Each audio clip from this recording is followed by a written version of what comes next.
Drop a bomb, bomb, bomb, bomb.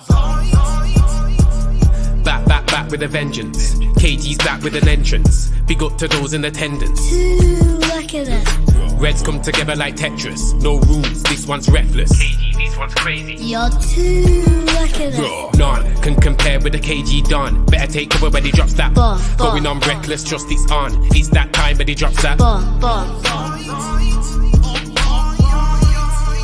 I said drop a bomb, Dad.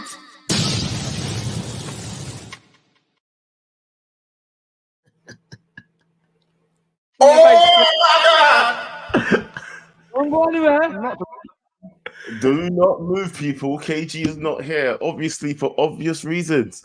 Yeah, we all know he's been streaming for 5 hours straight on the boxing podcast, so let's not pretend. Yeah, he's too tired to do that. Yeah. So good morning, good evening, and good night, wherever you are in the world, people. Welcome to another episode of Five Things Ugly.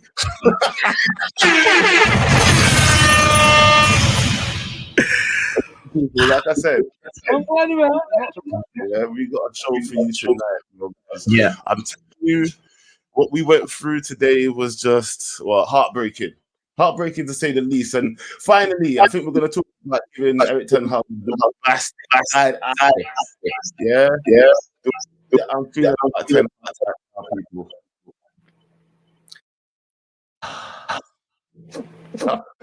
Talk to me, because you know I ain't got much to say about this unless I'm going to be talking about how I'm going to owe people money, blood.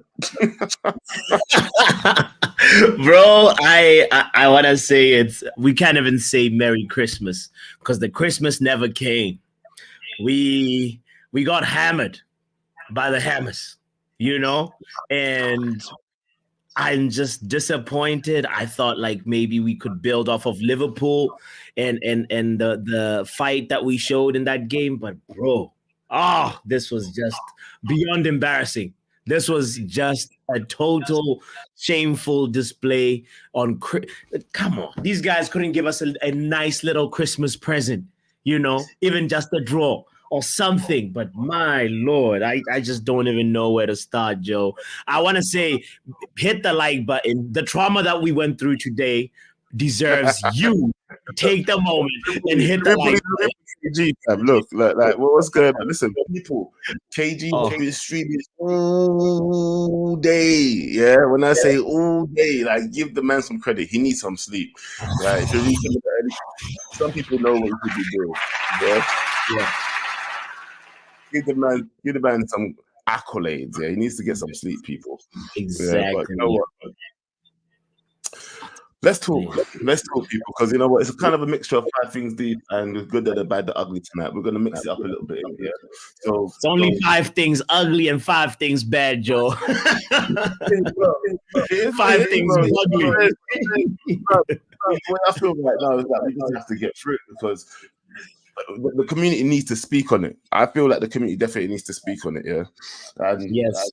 You know what? Let's just start on a positive. I don't even want to go anywhere else. Let's just start on a positive. Okay. What was his name again? Oh, our French international. We got to give the flowers, the respect all the way to our 19-year-old boy, Willy Kambwala. Come on now. Come on. The boy deserves some respect, some I can't say the names, I left it to bots, people. So yes, Kambwala. Yes. Willy Kambwala. I've been hiding this boy, man. Like, come on, we've been having a sentiment. It's a shame he came in this game. Yeah, it's a shame he came into this game, innit? Yeah, because he didn't really put a foot wrong. Apart from the second goal wasn't too good for him as well. He was there. Him and Johnny Evans looked kind of bad for that goal. But he had a good match. He had a very good game. And I'm thinking, you know what, if we can continue bringing out little gems like this, if Erik ten Hag does have the eye for players like this, maybe we have a chance, innit? Yeah, because the signings ain't the one. Oof, Joe, I gotta tell you, I don't know about Erik ten Hag's eyes. I think he needs to do a medical test for his eyes, his talent ID, because he chose Anthony and look at what happened. Kudus came through and said, I'm the guy that you should have picked. And you could see that celebration. Kudus, it meant so much to him, you know? It was just, bro, Ten Hag. The celebration was cold. He was like, Bro, that's straight up from clubs, fam. like, you know, I couldn't. Listen, no time for me, bro. You know what? Look, it's clear that Eric Ten Hag doesn't have an eye for players. I think when it comes to signings, I do believe that power needs to be taken out of his hands. I still believe he's a good coach. You know, I'm still saying it, and I still think he's going to be here next season. So sorry, Pav, I ain't paying you that 200 early because honestly, I think that he's going to be here next season. I think he will start the next season. Yay. I don't know, bro. I don't know the way it's looking, Joe. The way the tide is flowing right now, man. Here's the thing. There is, the tactical battle on the pitch. There's also the psychological battle. And if players start losing psychologically, that's when the manager is starting to lose the players. Like our forwards. I feel like we've already jumped onto the second thing deep, like because we're just talking about Eric Ten Hag. I said, okay. Willy Kambwala, and then we're just talking Eric Ten Hag. Let's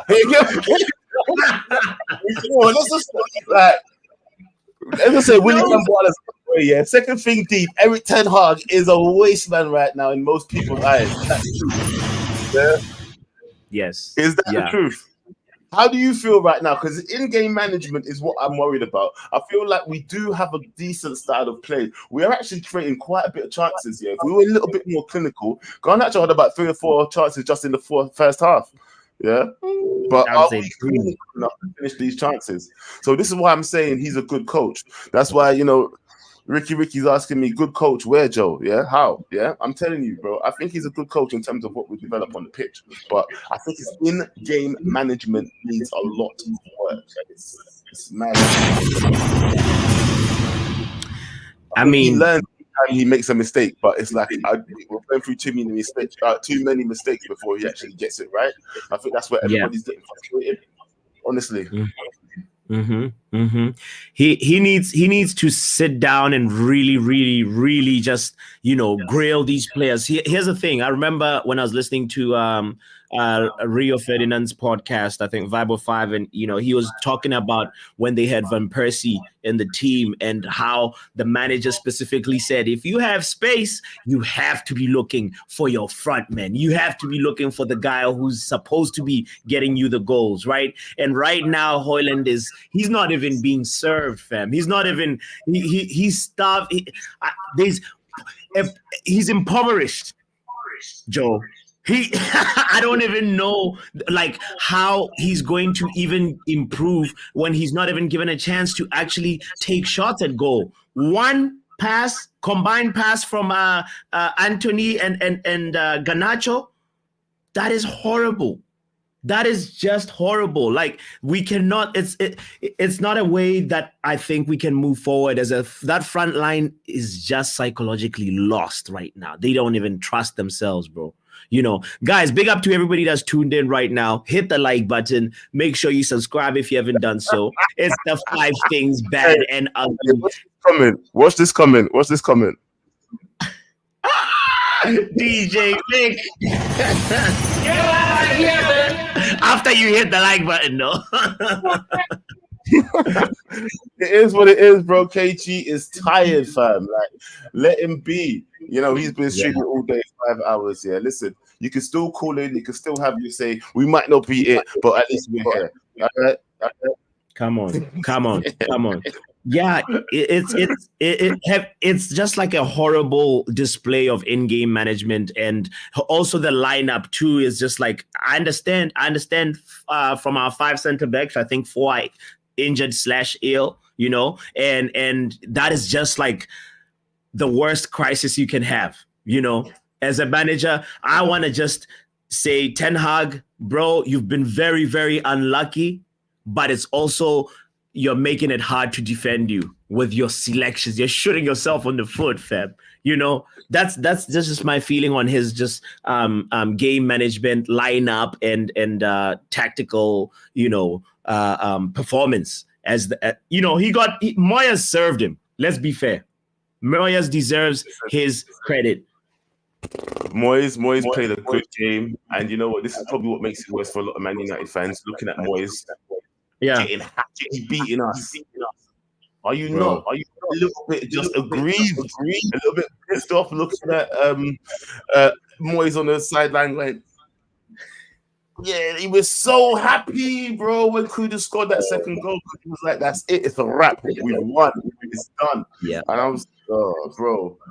Do you know what? I'm this close. I am like this close. Erik ten Hag out, fam. This close. This close. Yeah. But do you know what? Then I keep coming back to what we said before he came here. Yeah. I'm just saying, it's got to get bad before it gets good. And because we had such a good season, first season, yeah, I feel like people felt like it wasn't going to get any worse than that. Here it is being worse than that before it gets better. But we can't sack managers though. Like, do we sack him now and try to get something else? We're doing already, or do we try to reform the team first, build a backroom staff, and then get rid of the manager if need be, if he can't handle it after that? Or is everybody done? Let me know in the chat. In it, is everybody done with Erik ten Hag already? Just say in or out. Yeah. ETH in, ETH out, ETH. Shake it all about.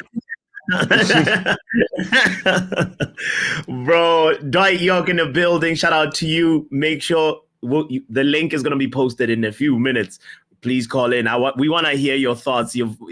Express why you're taking the stance that you're taking. So, Joe, the thing that I was trying to drive home was the fact that the psychological belief, there's a psychological disconnect that is growing, and that is when a manager now starts to really lose the team.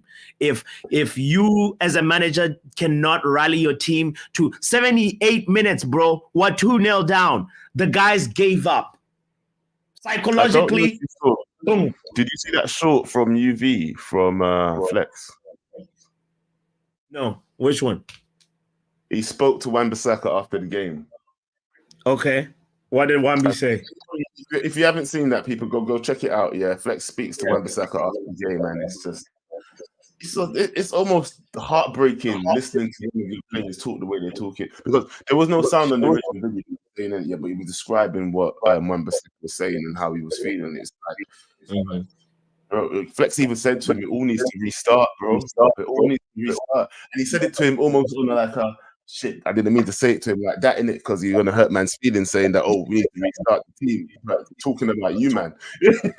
But he was like, "I understand it, bro." Yeah, and he says that, look, the team's in a bad way right now. They're low on confidence, and that is something I can see on the pitch. Do they believe in what they're doing? Do you think they actually believe in what they're doing on the pitch? The forwards don't. The forwards don't at all. There's something about, the defense, even though today we have to mention again, it was like a brand new center back pairing that we haven't seen. Another combination that Ten Hag has never picked before, Johnny and Willie, we've never seen them play next to each other, So Ten Hag has been forced to make decisions that,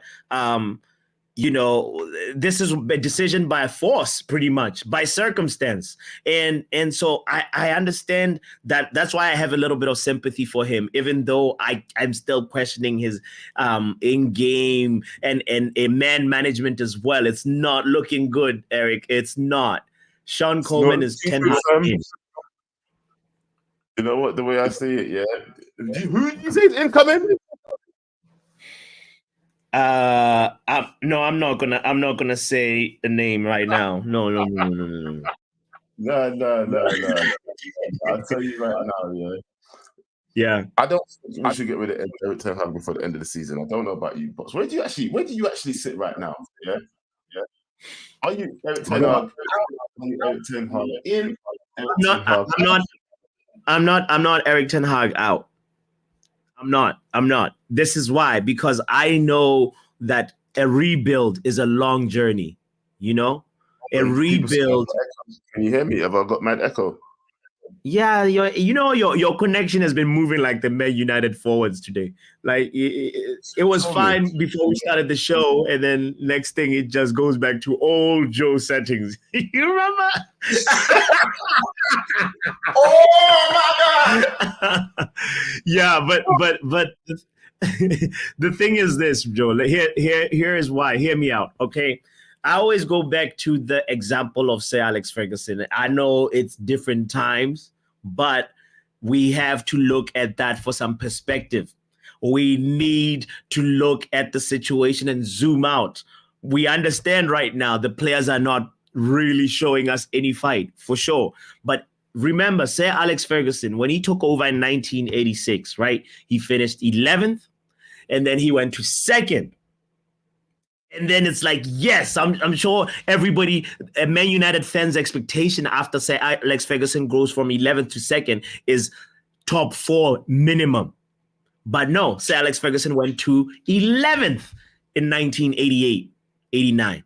And then after that, not only that, after 11th, fam, it got even worse. He went to 13th, fam.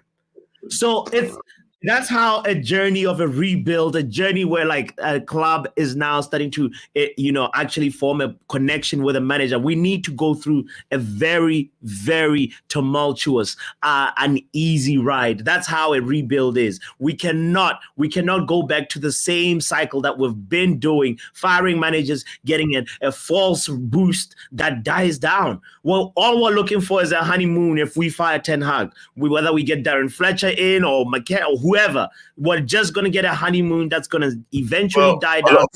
Talking Potter, innit? Say what? A lot of people have been talking about Potter. Get out of here, man. Bro. That will be the day. Here's the thing. I don't think Potter is horrible, but he's not ready for a club like Man United. If he couldn't do it at Chelsea, he can't do it at Man United. He needs to go build himself at Serie A. I think Chelsea was broken when he got there, fam. And we are broken. We are broken right now. We are broken. So it's going to be a repeat, Joe. We're structurally incompetent. We are recruitment-wise. We are broken. We are broken, fam. Well, this is the only hope that we have about Sir Jim, innit? That's the only hope we have about Sir Jim, people. The fact that we might think that he might actually do something. By the way, let me know if you're still hearing the echo, because I'll try and sort anything out if you're still hearing the echo, by the way. It's not as bad. It's not as bad as before. But anyway, what's your next thing, Deep? Like You go next still, because I did the first two. The next thing that I want to address is Bruno Fernandes. For me, here's the thing. I'm not gonna lie. I like Bruno Fernandes as a player, but right now he's just not cutting it, fam. He was not effective. He didn't create, didn't affect the game. When you were looking at you as a midfielder, who's supposed to be creating or providing more chances for your other attackers, your fellow attackers, we can't rely on a player who keeps on disappearing like this and getting horrible, petulant yellow cards. Bro, what the hell was Bruno doing?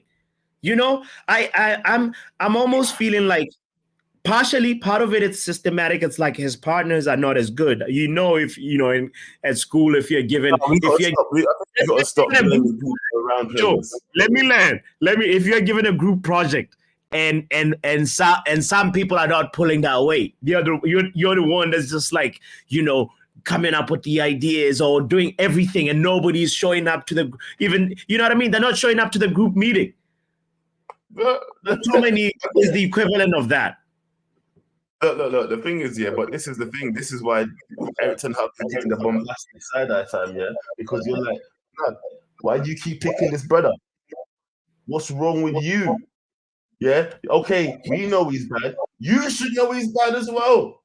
Don't make me keep asking questions, fam. Like, why do we listen? We keep asking Erik ten Hag the same questions, and that's why everybody's frustrated, man. He is not actually.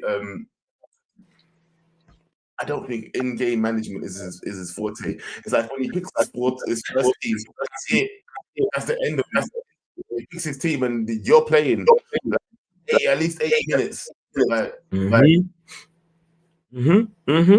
And Joe, on that too, I kind of want to say like he might need some more media training or retraining, because every time I try and listen, after the game, I always go to the press conference to try and get a little bit of perspective. Be like, what was the game plan here? What were you trying to do? Maybe he'll tell us something, but guess what? It's just feels like he's getting more and more disconnected with reality, bro. He said something along the lines of,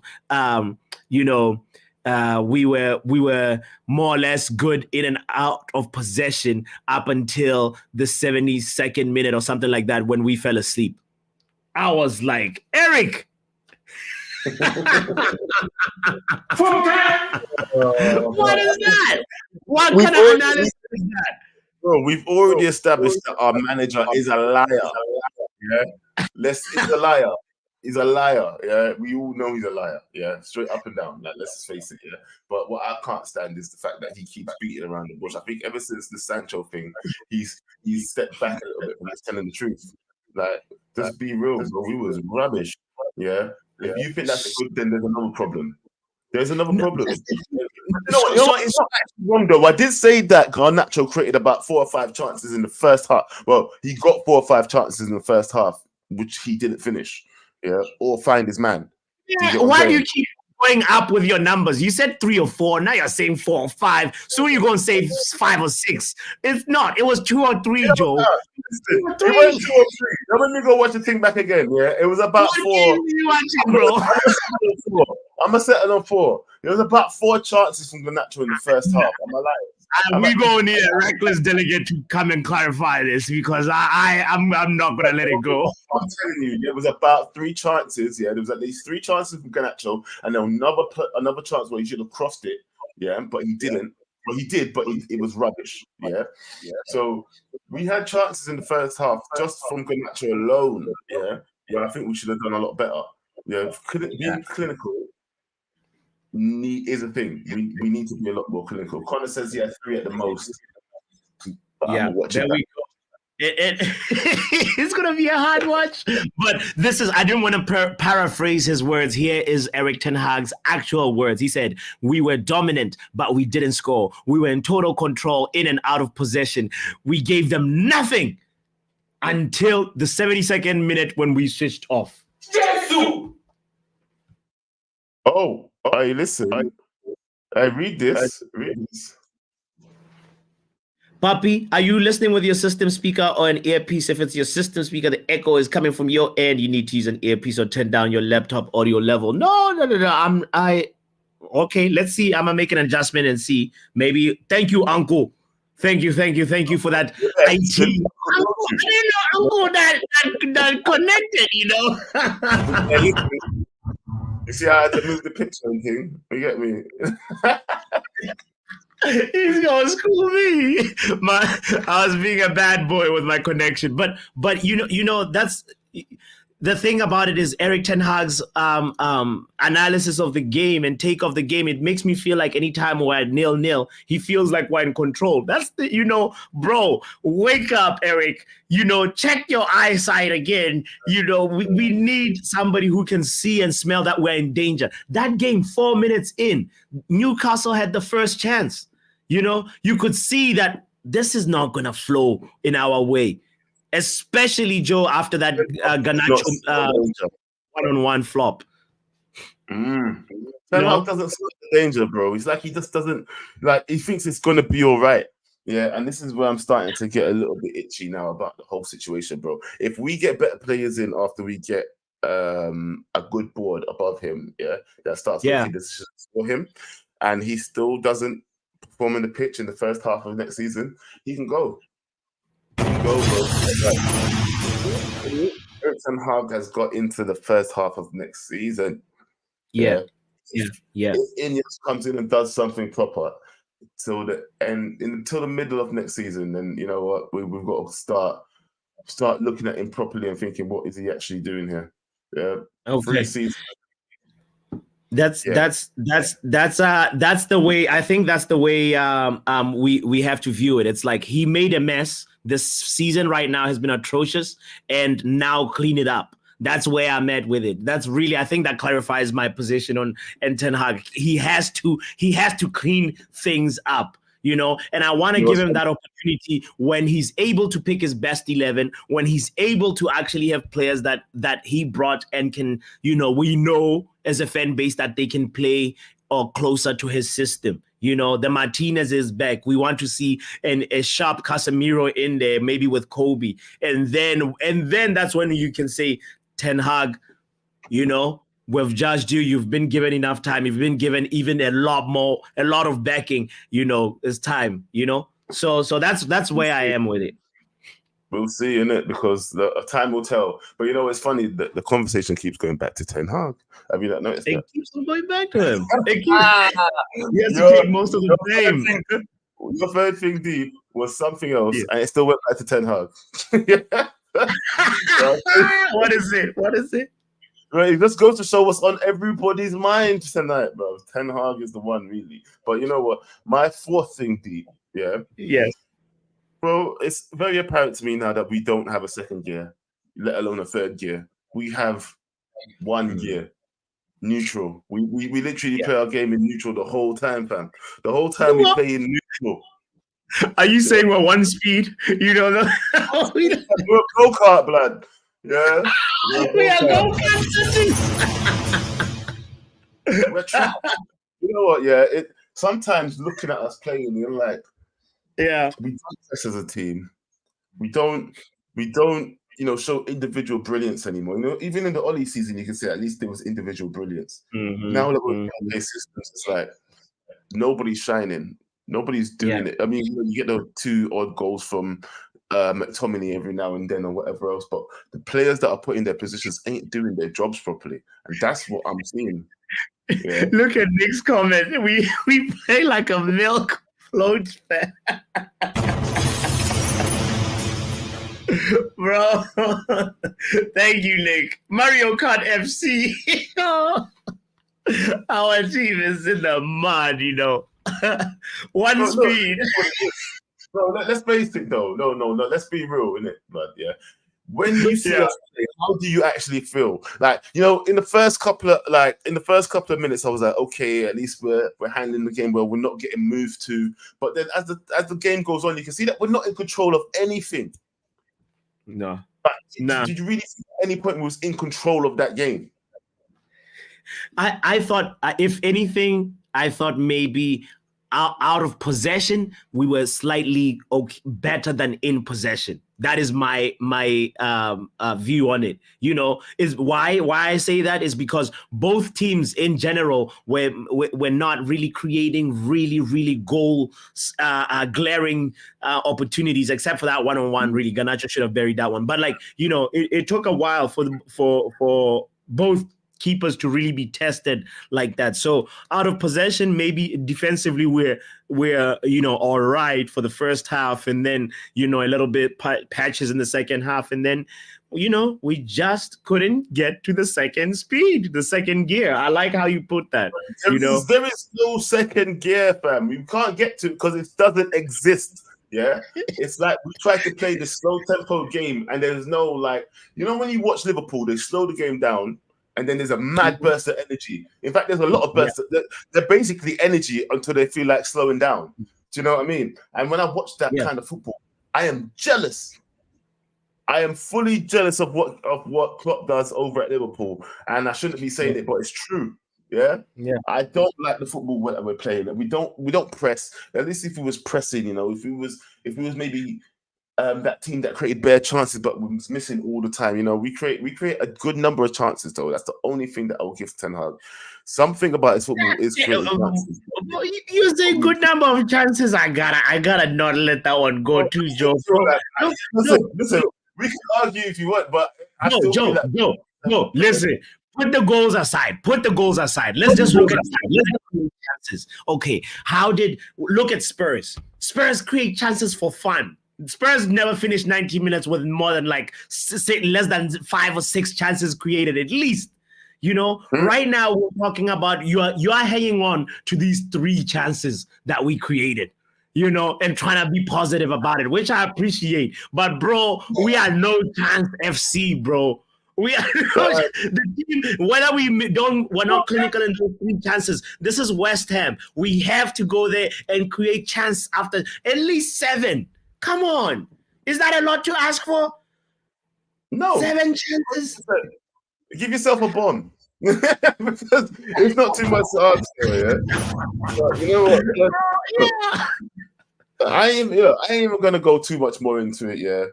We don't have a second gear, blood, let alone a third gear. Yeah, that is it. That is my fourth thing deep. I don't know if you want to take the fifth thing deep because the next thing I'm going to say, I don't know if I want to say it. So maybe you say the fifth thing deep. No, I mean, I want to make sure that I stress on the fact that our wingers are not winging, fam. I feel like we have some guys that are below par.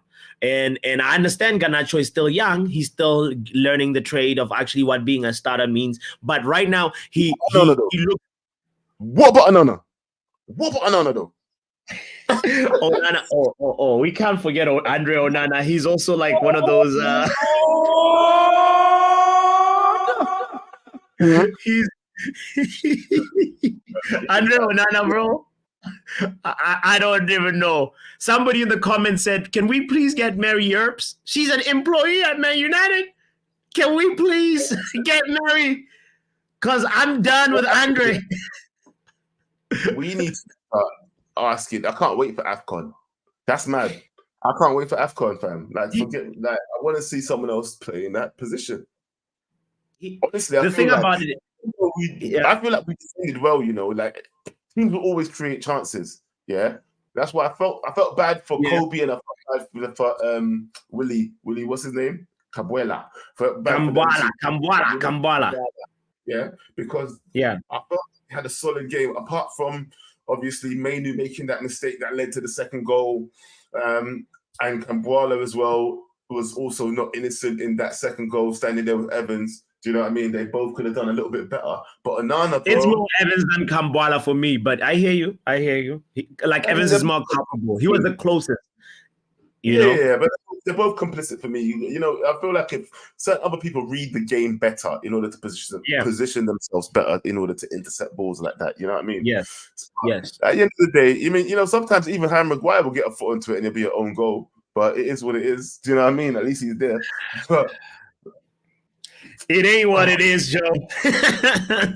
Right now, this for me, the thing about it here, we have to give Onana the credit for he did some save that was good from the header. I can't remember who headed that ball. It might have been Bowen or it could have been, I can't remember who headed the ball from West Ham, but that and some okay footwork. You know, he was like, okay, that's Andre. When he was being pressed, he trapped the ball in a very uncomfortable position, and you're like, okay, that's the good footwork that we know you can do. But the guy does not give you confidence in the goal, bro. He just feels like you might as well put a flower, plant a tree there. You know, put a stop sign, a lamppost, because that guy doesn't feel like he has an aura right now. You know. I said I know, Connor, that was a slip of the tongue. but yeah. My whole point is Onana needs to figure his thing out. Can we see at least what the other guy Bayender can do? You know? Fingers crossed, AFCON, innit? Yeah. That's what I'm saying. But look, guys, you know what? The lines are open. I'm gonna repost it again. Yeah, come guys, have your say, because you know what? I feel like a lot of us need to vent. I want, you know, if Americans, if you're awake, if you're there, come through. You know, it's the night before Christmas Eve for you guys. It's Christmas Eve for us already. It is currently 1:43 in the morning in the UK. I am up. I'm awake. It's London, baby. Yeah, I'm waiting for Santa Claus. I'm gonna find that guy. Yeah. Christmas ain't coming this year, Joe. I'm sorry. Listen, you think Man United is going to affect my Christmas? You know the way I love food. You think they're going to affect my Christmas? Listen, Man United can go back to business. Yeah? That's exactly what I was trying to say earlier on. I was like, you know, let's not let this team kill our mood. Let's not let this team spoil our festive season, bro. It's going to be a horrible, horrible, you know, not enjoyable season if we're gonna let football, our team, do this to us. We got to protect our mental health and figure out how is it that we're gonna, you know, still support the team but not be so emotionally involved, because it gets me worked up. Hey, blood, you know what? Just so that I want to show that we're not very biased on this stream. Yeah, man said to us, look, Scott, What up, Scoot? Merry Christmas, Scoot. I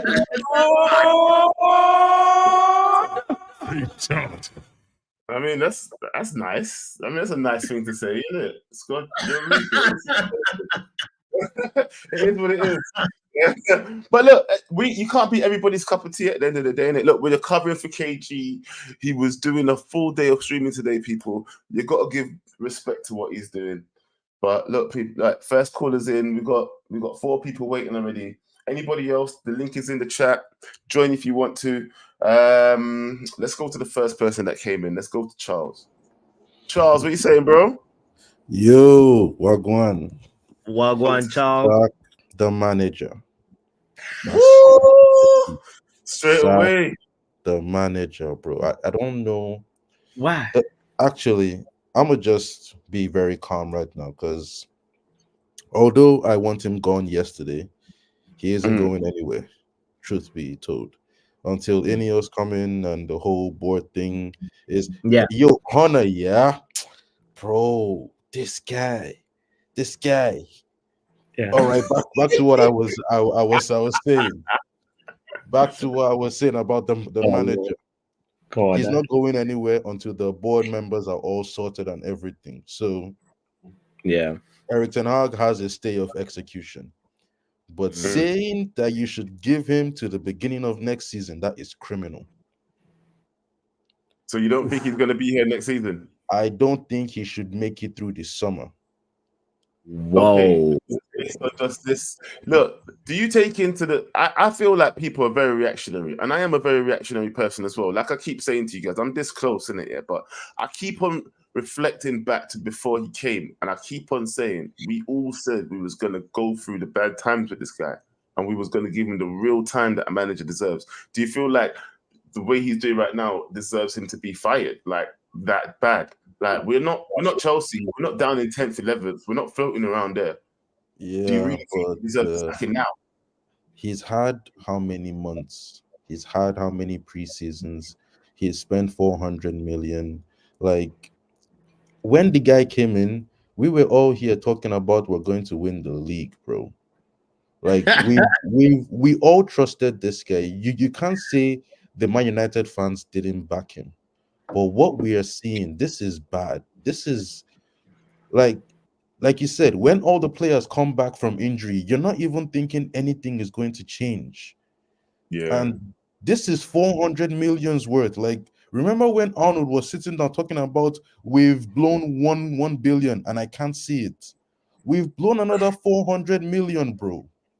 We all want to blame the board, but for this one, we can't even blame the board. Because remember when Erik was taking 7 years to negotiate his contract? We were all here gassing it like, yes, he wants control over this, control over that. That's what we need. This way, the board isn't going to screw him over. He's getting everything. All right, now he's gotten everything. And we're looking at the board like, this is your fault. Make it make sense. It's like, damned if you do, damned if you don't. I'll tell you one thing, though, Charles. He gets a lot of blame for the fact that players are overpriced and that what they're delivering on the pitch is not what we wanted. I think Erik ten Hag's targeted a lot of dead ballers, bro. Players. Dead ballers. There might be dead ballers, but we should never pay the price that we paid for the people that we have in this team right now. Do you understand what I mean? Yes, we should never pay the price, but he pressed for it. Yeah, no, he pressed for players. Yeah. He don't press for the price. You don't press for the price, but I'm sure when Murto comes and they tell him, bro, these people want 85 million, because don't forget the scouts priced him at 25. I'm sure Murto came back and was like, bro, these guys are asking for 100 million. Like, you need to tell me, is this guy vital? Like, do you really need him? And I'm sure Erik ten Hag would have made a case for Anthony. Don't forget when Anthony joined, we were all doing Spinneroonies, fam. We were thinking, oh, it's coming to the Brazilian. We don't know if this guy is from Paraguay or something right now, bro. He's looking mad. We don't know what he is. This is mad. And this is all on Erik. It's all on Erik ten Hag's head. Like, say, forget the signings, yeah. Who has he improved? Like, as a coach, part of the job is to improve players, no? Like, you're not always going to get them. Who has Are he you improved? trying to tell me that Aaron Wan-Bissaka hasn't improved since he's been here? Dalot hasn't improved since he's been here. Furthermore, the big fridge that we all used to cuss, Maguire hasn't improved since he's been here. Is that what you're trying to tell me, Charles? Yes, none of them have improved. They are all playing at like substandard level. Get lost, man. You're talking rubbish. You're talking rubbish. Nah. You know what? You're stupid. You know what? Yeah. You're talking rubbish. You out of your mind. You tell me none of those three players have improved since he's been here. I don't even like Maguire. I don't even like Maguire, blood. I don't even like Maguire. Even I had to admit the other day, this man has improved. Yeah. No, you're right. You're right. You're right.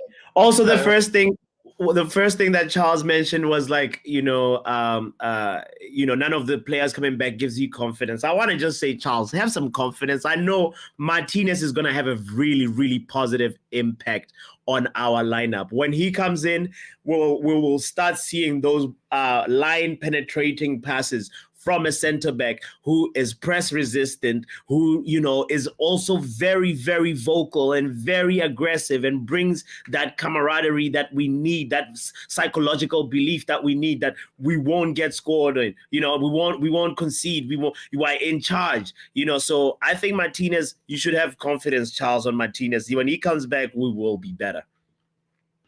You know what, yeah? I'll tell you something. Rose, you call in too. Jamaican brother, call in, fam. Yeah. That's this conversation. I'm telling you right now, Maguire is a better defender than he was last season. Yeah.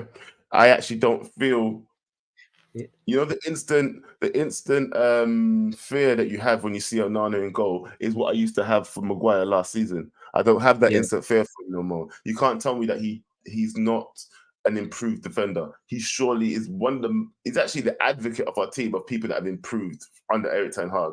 Well, I think. Yeah. Anyway, that's my opinion. Maybe, or clearly, other people have different opinions. Yeah, I don't know how you feel about that, but do you think anybody's improved under Erik ten Hag, bro? No, I mean you were spot on Maguire, bro. That's a very strong point. Nobody can disagree with that and say, Harry Maguire is declining. If anything, he started we know that he's been on the bench for lots of last season, and now he's getting his chance and he's showing that he's been back behind the scenes. He's out there working and trying to improve. So yeah, that is one. Wan-Bissaka too is slowly but surely. It's a little bit hard, obviously, to show how a player has really improved when the team is not doing well. And right now, the reality of the situation is we're not doing well. So it's difficult to kind of just, single out many players. But, let's go to the next caller, bro. Let's go to the next caller. I heard this guy was lit tonight. Yo, Connor, what you saying, bro? Hello, boys. Hey, what you drinking tonight, Connor? It's Christmas Eve in England already, bro. What are you saying? It's only Christmas Eve now. It's not Christmas Eve night. No, it's Christmas Eve morning. We'll get that correct, right? We'll have that corrected. But Charles, I need to speak on Charles because I'm his medical carer. He was recently hit in the head with 19 inches, and he's not been the same since. He needs to be given leeway on his views. Now, he made a comment of Manchester United standard versus improved. Right now, no player at United is at United standard. Let's not pretend they are. However, Aaron Wan-Bissaka, Harry Maguire, and a few others have improved under Ten Hag. We can't deny they haven't. Yes. But there's a player that we need to call out again. Now, we need to contact a few spiritualists. We need to get the Ouija boards out, and we need to look for the ghost of the Manchester United midfield. He's a Scottish ghost. He's been haunting us since Jose was here. It's Scott he's McTominay. A double agent indeed. He's not like 007. No. He's a double agent. He works for every other team in the league. He's like do you like when the spies you see, like they work for Moscow, they work for Beijing, they'll do some work for the CIA. That's what McTominay is like for every team in the league. Yes. Like, as long as you pay him enough, he'll bend over for you. He'll do what needs to be done. Charles, you can't be the commenting funny thing that. is, I'm your carer. every manager's been fooled by this guy since he's been here, though. Bro, Every manager basically he mu- loves. He must have some blackmail on certain managers. He must have it. Yeah. Like, he must hire private eyes to go and searching through their closets looking for every skeleton he can find. Yeah. Like, Yeah. genuinely. But from today's match, like, Box, you might have said it before. How many passes were given to Højlund by Anthony and Garnacho? One. Just one. Like, let's think about some other stats that are just one. Like, how many times did Liverpool won the Premier League? Just once. Let's think. How many times have Arsenal been to a European final in the past 5 years? Just once. You know, some other stats that are one. I can't think of too many. I'm too tired to think of. But yeah, no. To be fair, I feel like Onana might have.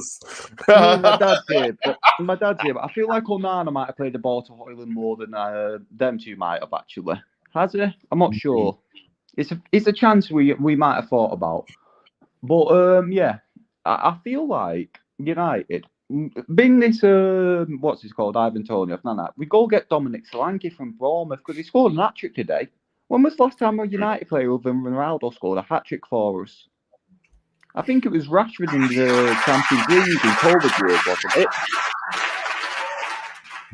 Yeah. So bro. it is a good Right, shout. Charles, we don't need to be seeing what's happening in your bedroom right now. We don't need to be knowing you're getting railed. Stop talking about it. It's not nice. Talking about you getting railed in your bedroom isn't fun. You two leave that for your private conversations, yeah. Nah, see, Charles, he likes talking about things too much. He just talks about him getting railed all the time. It's not nice. It's disgusting personally. I think he needs to be stopped, but he keeps going on about it. Your door was creaking, blood. Yeah. Anyway, back to Man United, fam. Yeah. Back to United. How do you feel about Erik Ten Hag right now? That's the question I want to ask you, Conor. I'm not Erik Ten Hag out, but I'm going to criticise him. Like, he's not, oh, you criticise the manager, you're Erik Ten Hag out. No, Fergie had bad games. You can criticise Fergie. Like, when you look at the Champions League final against Barcelona where we lost it, Fergie even admitted himself he should have stuck Jason Park on top of Messi. He admits he made a mistake. Managers make mistakes. It's not this, oh, you're against the manager on this issue, you're Erik Ten Hag out. Stop being so one-sided, you delusional. I'm not going to say the word, but, you know, stop being so one-sided. It's not, oh, you're this or you're that. No, literally, you can criticise a manager. Stop getting upset you're criticising him. Oh, well, guess what? They deserve to be criticised. They're human. You're going to cry about it, cry. I'll buy you a box of tissues. I don't care. No. Right. But yourself, bro. No. Ten Hag in, but give him time, but also let him get players back from injuries. And if it carries on into the next season, Ten Hag out at that point. But give him time in the January and the summer transfer window. There we go. There we go. Listen, boom. Hey, people. I kind of reiterate what Conor says, to be fair. You know what I've already said? I said I'll give him to the second half of next season. Yeah. Yes. At least to see what he's producing with what Ineos brings in. Let's see what Ineos brings in, and let's see if it's any good for the manager. At the end of the day, if Ineos can take over the sporting side of things and start bringing in players that we can believe in, who we can back, and then if Erik Ten Hag can't do anything with those players, then we've got to really, really look at Ten Hag or a side eye and be like, bro, your time's up, innit? But I would give him I think I'm giving managers at least 3 seasons now to see if they can implement their ways. Dex Sports says, give men more time than a Rolex. That is funny. I want to echo also, highlight what Conor said. The thing about it, give the men more time, give him actually he's human and he will make mistakes like every other manager. And that's part of the job. That's part of the learning curve as well. So he's unfortunately learning in front of our eyes, and it's not a pretty lesson. Hey, Ricky, just to let you know, we can't actually pin the link. We only have control, just like Ineos, we only have control of 25% of this. We only have control of the StreamYard. We do not have control of the YouTube. So we can only stick to the chat. We cannot pin it on your YouTube because we do not have a YouTube control. It's true though. We only got that 25%. You might have the keys, but not to the back door. You know the ones there, just the front door. Exactly. But you know what? Shout out to BB for the super chat. Yo.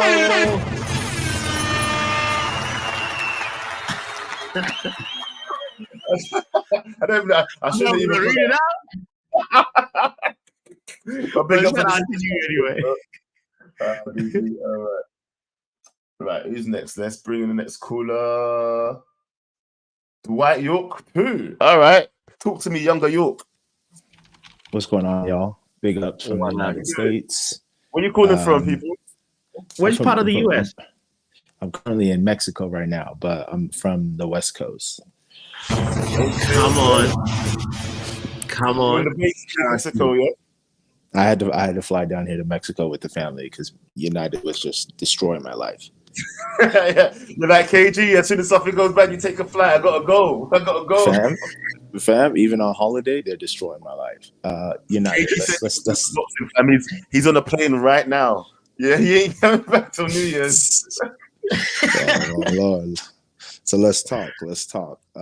Yes. I'd say What was your view of the game today? atrocious, but it's also not surprising. This season has not surprised me in any way, shape, or form because every performance is similar, if not the same. We're good in the first 20 minutes, and after that, it's downhill.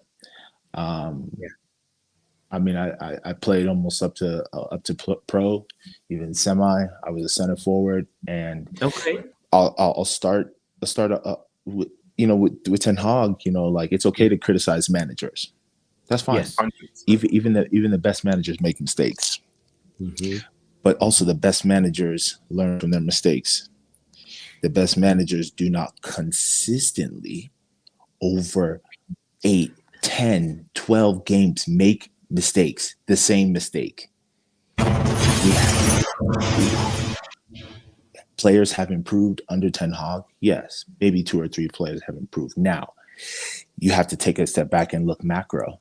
Sure, they improved, but are they still the quality Manchester United need?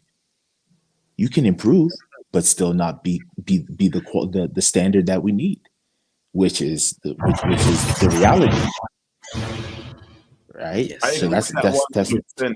I agree with that 100%. Just because they've Right? improved, don't mean they should still stay. People like Exactly. Scott and Maguire still Exactly. need to leave, no matter what Exactly. they've given this season. Yeah. And in terms of the manager, am I Ten Hag out? I would like to be Ten Hag out, but the reality of it is, even if we're Ten Hag out until Ineos comes in and assesses the entire situation, Ten Hag will be here, and that's what it boils down to.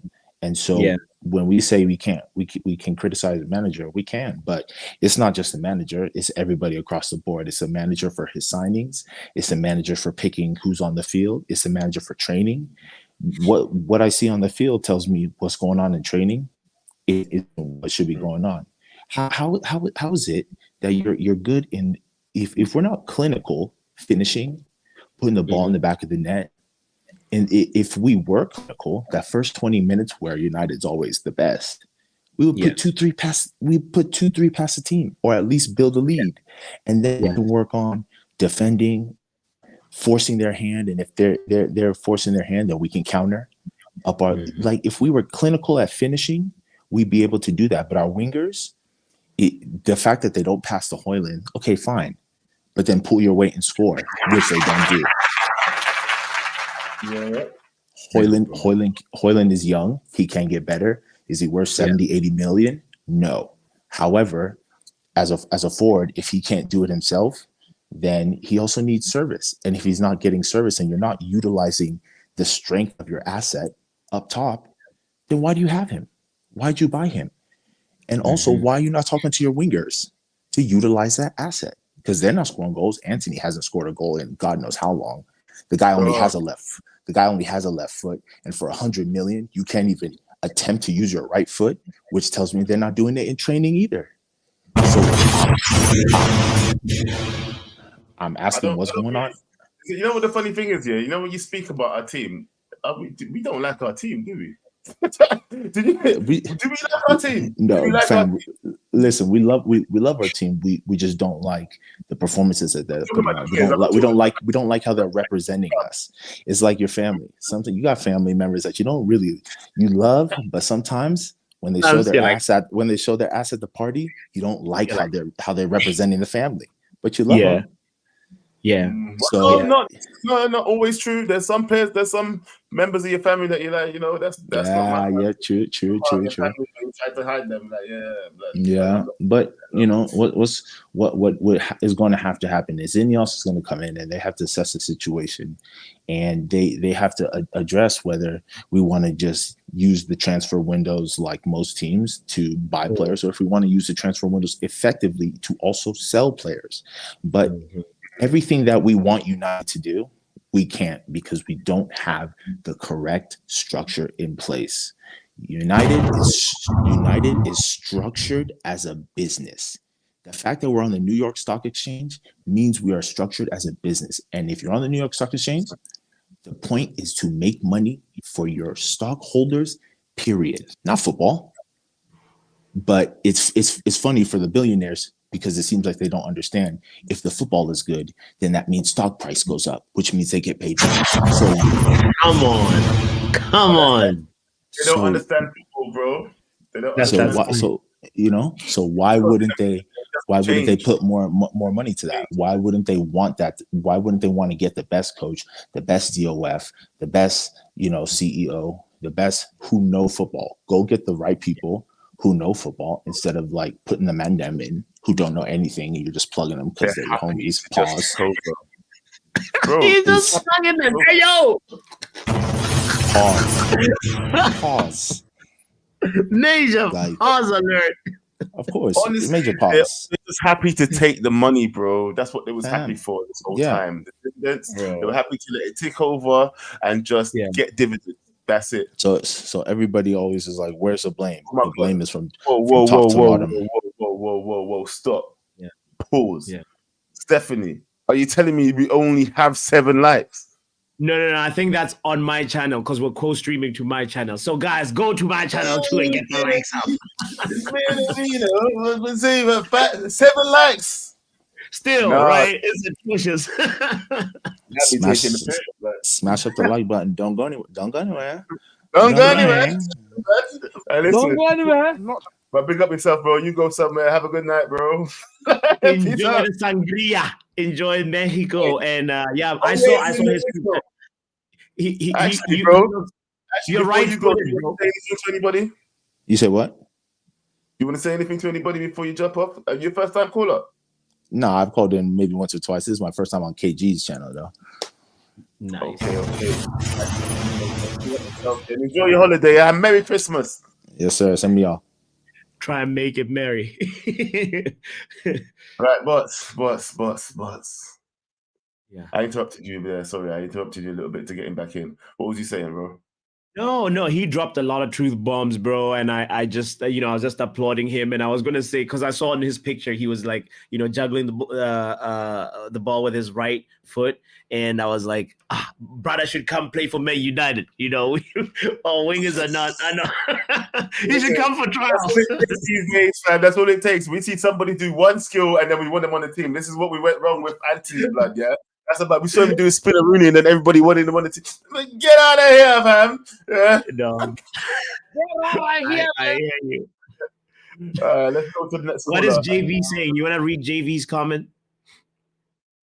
Which one? This one?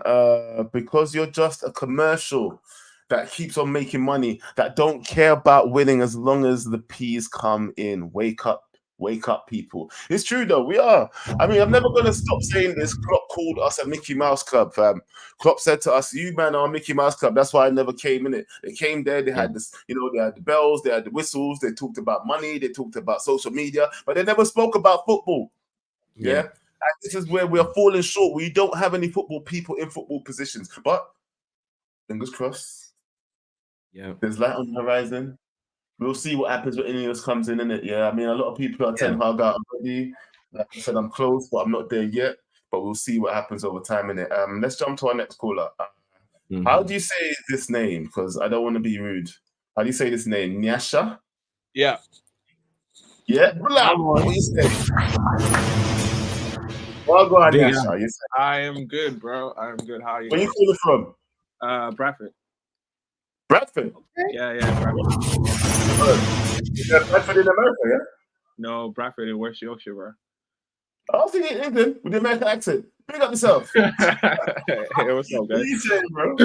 I'm all right, bro. What are you doing over here at Christmas time? It's cold. I live here, bro. I've been here for like a while now. Like, I live here, bro. Oh, Nice. big yourself up there, man. Yeah. Listen, enjoy the cold weather. It's all right. It's all right. It's not too bad. It's all right, though. What you saying, though, G? What are your 5 things ugly? I just want to graze over a few things. The Eric Ten Hag thing and a little bit of Rashford as well. But just an overview. Like in general, I'm more of I'm backing the manager. You know, because if you look at it, right, we've had different players, we've had different managers, we've had different CEOs, but there's one factor that always has remained constant. It's never changed, and it's the owners.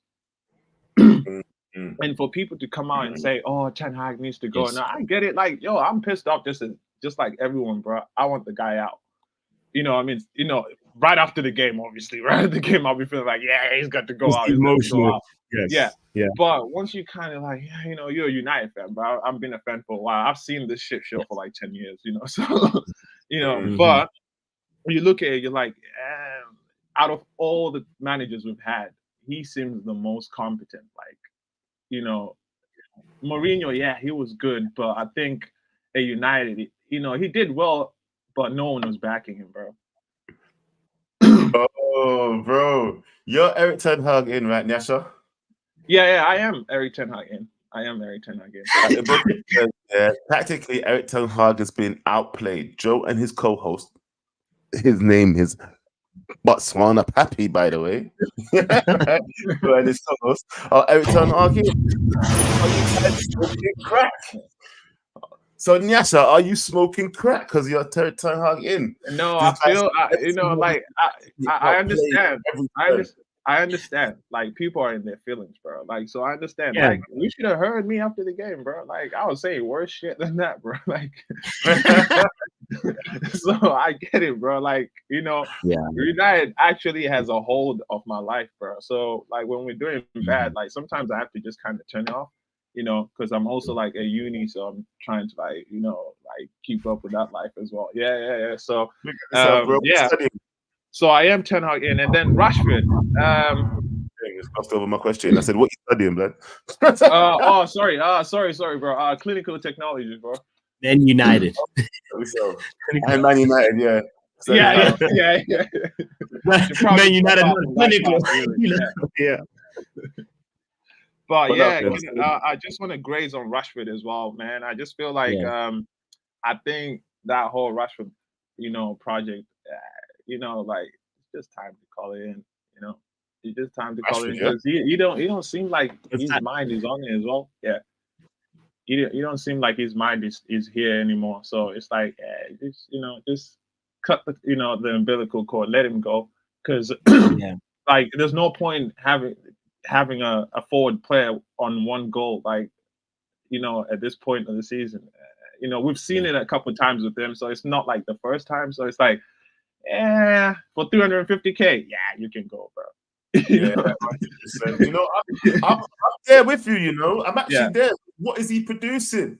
Absolutely nothing.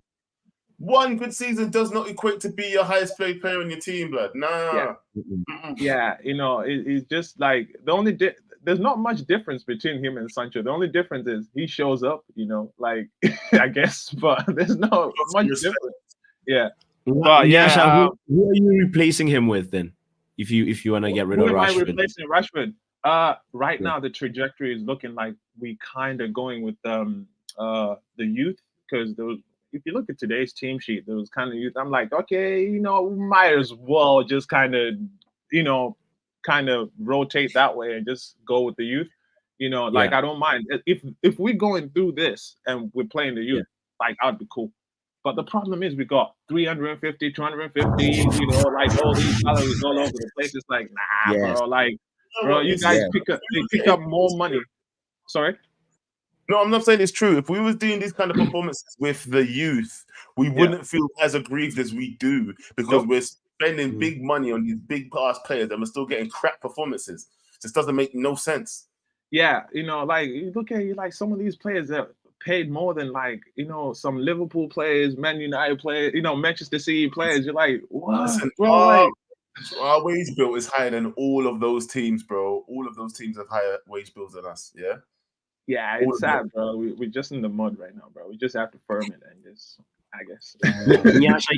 Nyasha, you know what the other thing too is you know, the if we actually go ahead and just give the youth a chance for the rest of the season, we would have, you know, how Chelsea that time when they had the transfer ban and they had to really look within, and then just like, you know, we started seeing the Mason Mounts come out of the wood where like they actually started giving the youth talent an opportunity to develop.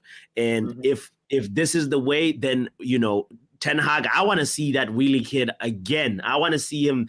This shouldn't be like his first time and last time for the rest of the season. You know, I really, really hope that Ten Hag just goes with also teaching Garnacho how to be a starter and conserve your energy because he looks tired, you know. Yeah, I've seen him at the end of games, like where you're like, yeah, he's gone. But you know, you gotta understand, he's 18.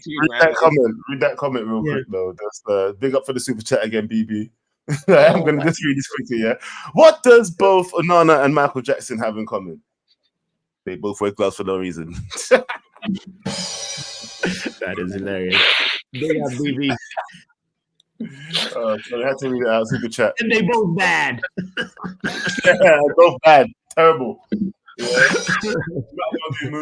But you know what? Listen, Nyasha, do you have any final words before we get to my final words is to be like just to help it, you know, help you like digest, you know, this period is like, you know, be realistic. Like, don't expect like changes tomorrow. Like this is serious, bro. Like, so yeah, have your days where we all sit here and go back and forth, but in general, it's gonna take a while, bro. Like, you know, we're gonna have to change board members as well. So yeah, you know, like just be realistic and, you know, keep the manager there for now. You know, thank you. Big up yourself. All right, thanks a lot for having me. All right, listen. Right, I was gonna go. All right, we got 3 people waiting. Yeah, I'm gonna go. I was gonna go Uncle next because Uncle's in the studio. Everybody wants to hear from Uncle, but we gotta hear from the guy who asked me a question, who just jumped in. Yeah, he asked me this. There's a guy that asked this question. Ibukun. I don't know how you say his name. Ibukun. Yeah, I do. He just jumped in. Yeah, so I'm gonna just put him in now. What you saying, bro? Yeah. Good evening. I say your name properly. Rude. Yeah, you got it right, Ibukun. Ibukun. Yeah, you got it right. How you doing, bro? So listen, your question. So do you want me to answer this question, yeah? Yeah, please do. Of success of criteria from Erik ten Hag, yeah? Well, I'll tell you this, yeah. I'm still living on the fumes of his last season's success. And that's what makes me believe that I still think that we can finish in top 4. Do you know that? I still don't think we're not going to finish in top 4. I know. Yeah, clip it. Do whatever you want. I said it with chest. We're going to finish in top 4 this season. And if we do finish in top 4, do you feel like he deserves more time if we finish in top 4? Answer me that question. No. Why not? If we finish in top 4, we'll finish 3rd last season, and somewhere in top 4 this season, he shouldn't get more time. No, he shouldn't. No, he shouldn't. Be quiet. And the reason is simple. So first of all, like, you know, I used the analogy of projects in my question when I asked you. So he came before he took the job at Man United. He knew the mess Man United was in, first of all. And, you know, you do not jump into the waters without first, you know, knowing what kind of water you're jumping into. So he knew the mess they were in. That's one. So for him to take the job, he knew that, of course, he's going to be dealing with the Glazer family. That's one. Mhm. 2, the management is shit. 3, he has players who are overdue and rusted, and then needs to go. So there's housekeeping. Now, knowing all these things, he still took the job. That means he should have a plan. Now, he took the job. He came in, and look, first season, right? For every club, go and check history. For every club that has a new coach, there's that New manager. because it's like, yeah, that new manager feeling is like a child having a new toy. Every day he wants to play with that particular toy, and then until he gets tired of it. So that hype for me was what happened first season. So it was a small script. Now this is second season. Now, second season, knowing what, and you came with saying that you're going to play the, his kind of football. Yes. That was the one that's coming in. Now, wake up, guys. Second season, he says that is no longer visible. I mean, what the hell was he thinking? That is somebody that doesn't know. That is somebody that doesn't know his shit.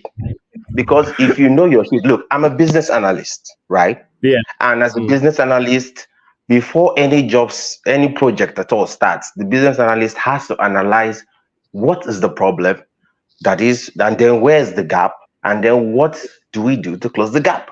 Bridge the gap. Yeah, so he should have done that as a manager. Nobody takes a job without knowing that, okay, is this what I want? And if it's yes, how do I go about it?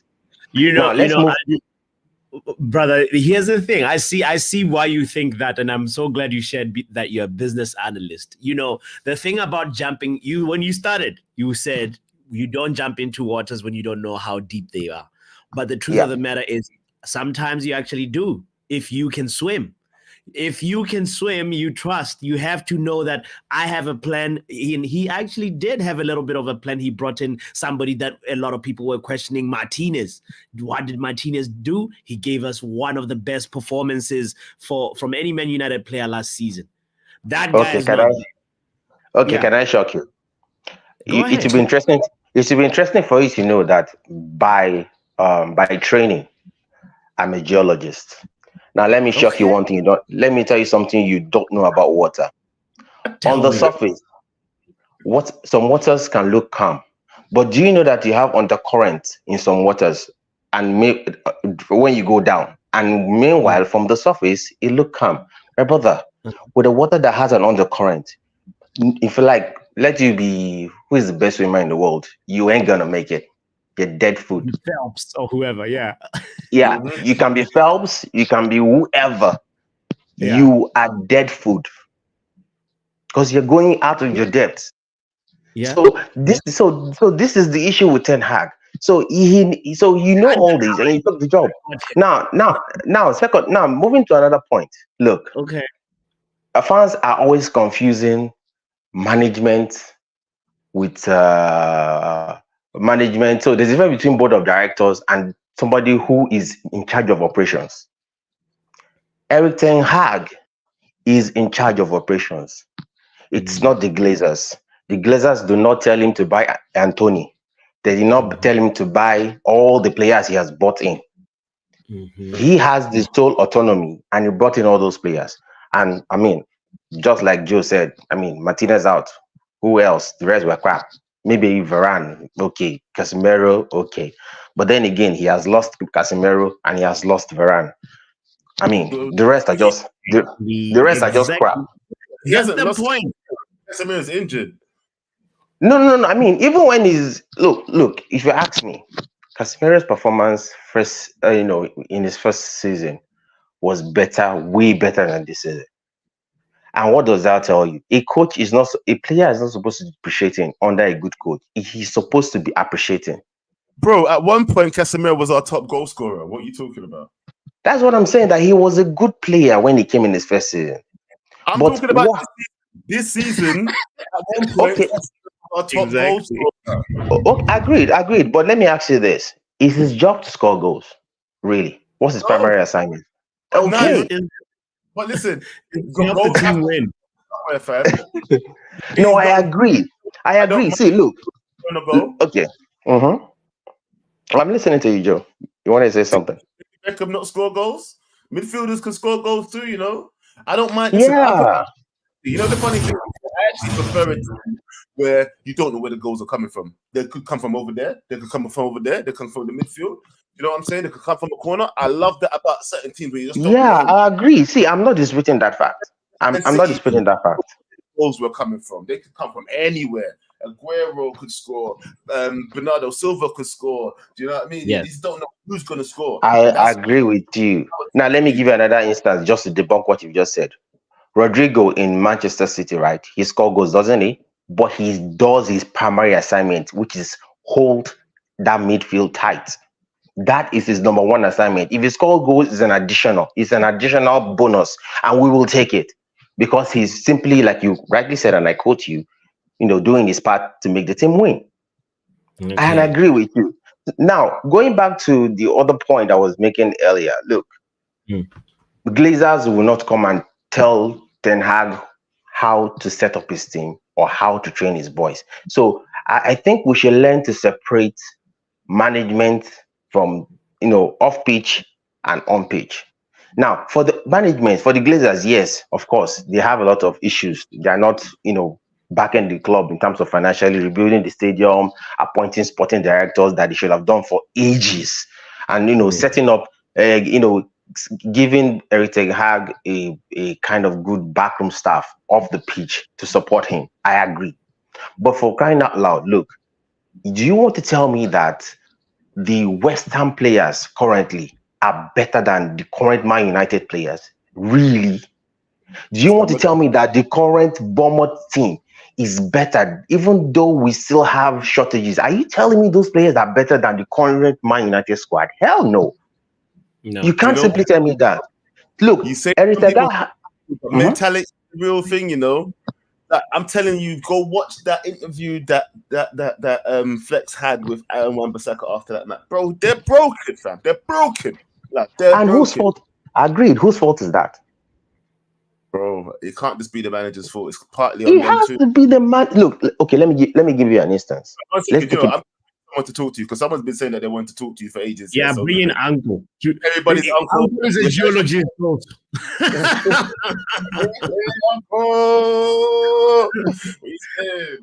Yes, I'm a geologist.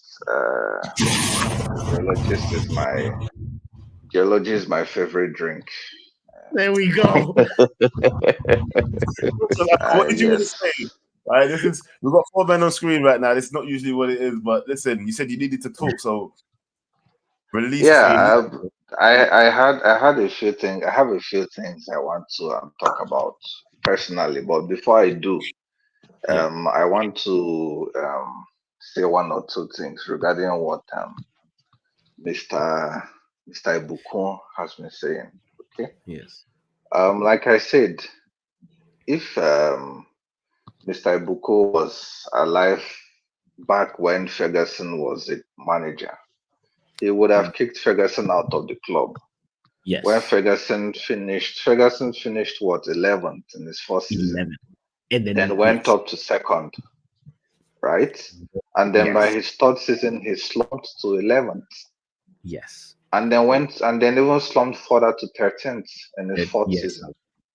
If Ferguson was coaching in this day and age, everybody would have been calling for his head on the chopping block. Everybody would have been saying, sack him. What is he doing? I mean, we are still in the top half of the table. And it's barely 6, 7, 8 months ago when we won a trophy. And people are asking for this same manager to be sacked. So if this was a Ferguson season, and he dropped from 2nd to 11th, we would have sacked him, and we probably wouldn't have been talking about winning the treble several years later when he actually had to go in and do a deep cleaning of the club. And when you're talking about mentality, I don't think people understand. You can't blame Ten Hag for mentality. Mentality has been a problem before Ten Hag came in. the one of the best mentality monsters in terms of management is Mourinho. Even Mourinho couldn't control this dressing room. Even Mourinho couldn't control this dressing room. I will give you an analogy. We know we are seeing how Nokia is trying to come back. Remember when Nokia was They used to be the ones. They used to be the Nokia ones. used to be the ones. Yeah. You know, and then Steve Jobs released the latest iPhone. And you know what the then this thing, the then chief, the head of the board of Nokia said, the clip is on YouTube. It's a very popular clip. He said, when they told him, "Have you seen the latest iPhone?" He laughed and he said, "This iPhone for this amount, and nobody will buy it. Nobody, because it's too expensive. And you know what? It doesn't even have a keyboard. It has a touch screen. Nobody wants to use a touch screen." Guess what? Where is Nokia now? And where is Apple? It's not what Nokia suffered further down the line was not a problem that the new people who came in caused. It was a problem of complacency that started at the top and flowed all the way to the bottom. If you remember back then, there was this phone OS called Symbian. Before Android became a popular OS, there was an OS that was called running on Symbian. JavaScript. Exactly, you know, and then eventually Android started trying to come into the markets, you know, and then Android made their this thing open source for everybody. But then Symbian was like, why do we have to do it? Like, we don't owe anybody anything. Nobody's going to use Android. What is Android OS? Fast forward several years later, who knows anything about Symbian? And let me even tell you the funniest thing. The majority shareholders in Symbian was Nokia. Same Nokia. Wow. So you see how the rot starts from the top and flows all the way to the bottom. And then if you're seeing someone that's there now, you'll probably think it's the person's fault. Okay, so let me just respond. Let me tell you why I've taken the stand that I did take.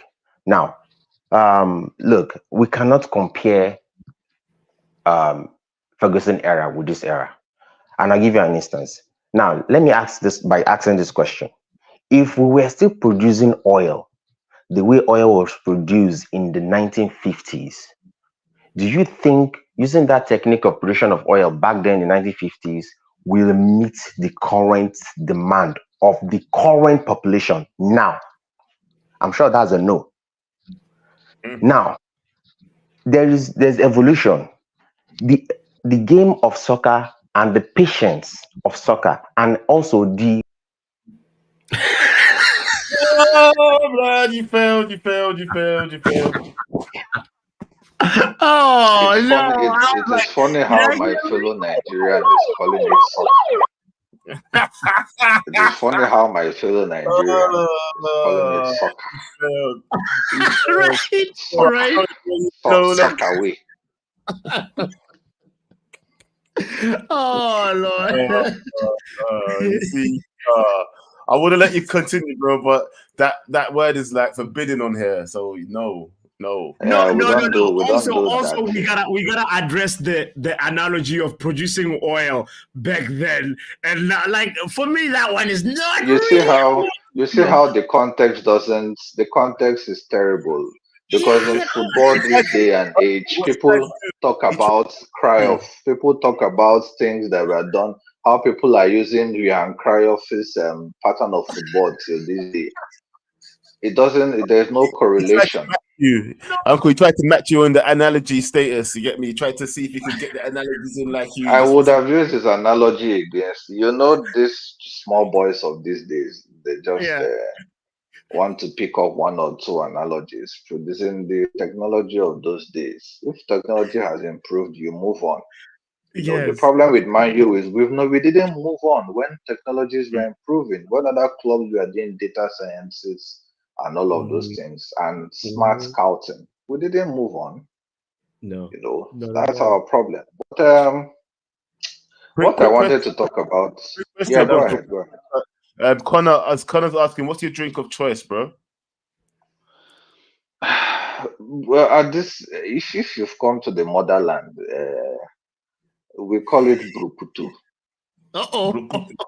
It is called rating of alcohol. It doesn't have an Connor. I don't think it is for you. I don't think you're there yet. I think there are levels to it. If you taste that, you pass out and you wake up black. It's not for you.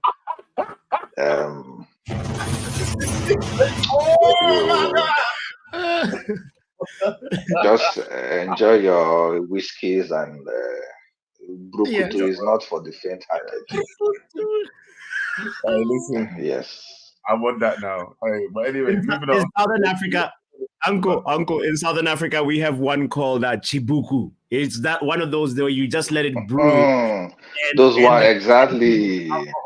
It's a range. They don't write. There is no ABV 4%. There's no ABV. There's no percentage of alcohol. It is when you drink it, you will find out. Taste and see. That is how it is. There is no percentage of alcohol. Nobody tells you anything. In where I come from, we drink it in the morning to brush our teeth before we start the day. So that's the mouthwash, yeah? Yeah, it's the morning mouthwash before we start the day. For Connor, it will be the last thing he drinks before the weekend so that he can wake up straight Monday morning and go to work. So, yeah. Uncle, what you saying then? What did you call to talk about? Let's talk about Man United. West Ham. There was there's something that was worrying me last season. But I didn't say anything because I thought during the summer transfer we were going to work on it. We didn't work on it, but then I didn't foresee Sancho being kicked out of the team. Manu has always had a problem of creating chances for strikers, but the problem has always been there because our wingers are inside forwards, so they don't cross. They cut in and shoot. And that's what Rashford was doing last season. That's what Anthony was doing last season. We didn't really have anybody who was crossing the ball, right? So I assumed Sancho, because Sancho is good at those things. I felt eventually he was going to come in and do it, or we were going to bring someone that could do it. But our strikers are suffering. This data was released, 2 weeks ago or last week, right? And it's a data that shows passes received by strikers this season so far. Guess who is at the bottom of the list for the least passes received this season? Højlund. Yeah. Højlund. Poor guy. Højlund. And guess who is second bottom? Go on. Anthony Martial. Our second striker. Yeah. Our second striker. There were two strikers at the bottom of passes received by strikers this season. So surely there was able to see there's a problem at Man United from our wingers and our midfield not being able to. Do you know the funniest part? I went to the Premier League website to look at big chances created this season so far. Man U is at this third. Liverpool are the first, then Man City, then Man U. And then I'm wondering, how are we the third highest in terms of big chances created? But our strikers are receiving the least passes. Yes. Then I figured go on. The problem is the wingers. Then I said, okay, let me even check and see what these wingers are doing. Yeah. I will read out something for you, right? Yes. Garnacho of the players that have played 800 minutes or more this season, only Haaland and Darwin Nunes have had more shots than Garnacho this season. Wow. That would have been okay, not bad. He's getting chances, he's getting into shooting positions. But the more shocking stat is the one I'm going to read for you next. So they said out of 81 for shot quality among players to have 20 or more attempts in the Premier League this season, out of 81, Garnacho is ranked 67th. Wow. 67 out of 81.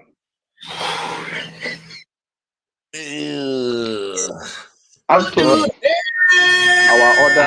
our other winger is ranked 77th out of 81.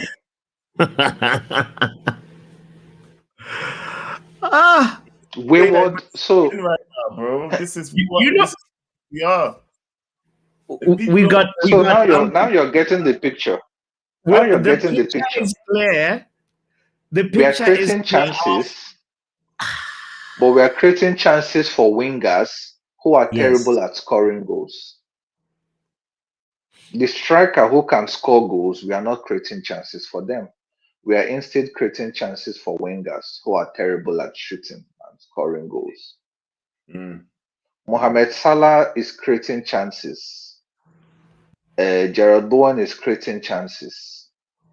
Mitoma is creating chances. You can mention wingers in every team: Bernardo Silva, Phil Foden, all the likes. When are our wingers going to start creating chances? One of the stats that I loved is they said it. Haaland, Rasmus Højlund takes chances better when the chances are created for him from the wide flanks rather than from the center. He does better running into those balls and attacking them. But we don't have wingers to create chances for him. All right, Who is creating sorry, Uncle, to interrupt you there, but as you was about to, because to be fair, your time ran out a long time ago. We was just letting you talk because your uncle. Yeah, I was going to bring in someone that wants to say hi to you. I don't know why. He says he's a fellow Nigerian and he wants to say hello. Say hello, Uncle. What? Why are you there? Uncle. Hey, my fellow Alpha. uncle. I greet you. I greet you. Everything you're saying is exactly what I said. You man heard me. You remember I said our strikers who are supposed to score are not scoring. And our wingers are not creating chances. And if they're not going to provide service to the strikers and the forwards, our wingers need to be scoring. What did Uncle just say? Yeah, but but our wingers ain't doing nothing though, and this is why everybody talked about Rashford last season. Yeah, because he's the only one that is producing anything. But even Rashford, like I said, these guys are getting paid big P's. Yeah, big P's, and they should be scoring more. Rashford has so many opportunities where he could have squared balls. Pause. He could have used his left foot. He had so many opportunities where they could have created more chances, and it didn't happen. Mm-hmm. And Ralph Rangnick said it, and nobody wanted to listen. And they say, "Uncle, you can vouch for this."